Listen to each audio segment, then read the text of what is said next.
On to our next question. Why the cross? All of the Bible's teaching points to the death of Jesus. Neither his perfect life nor his marvelous teaching nor his powerful miracles are the focus of the Bible's message. These are all important, but above all else, Jesus came into the world to die. What makes his death so important?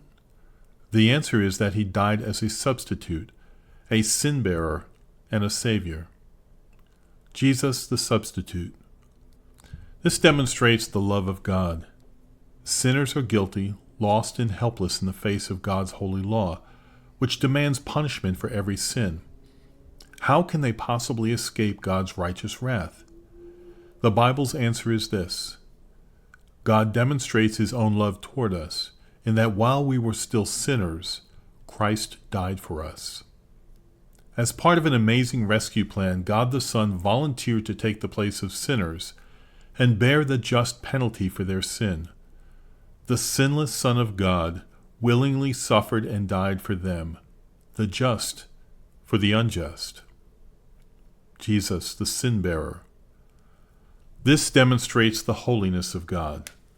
There was nothing faked about Christ's death. The penalty for the sins of others was paid in full by the death of God's sinless Son. As he hung on the cross, he cried out, my God, why have you forsaken me?"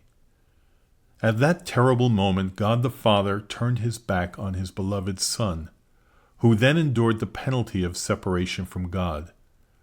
Notice how this shows God's perfect holiness. All sin, every sin must be punished.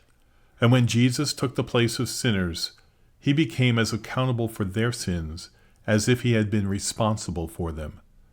The one man who lived a perfect life suffered the double death penalty of the guilty. Jesus the Savior.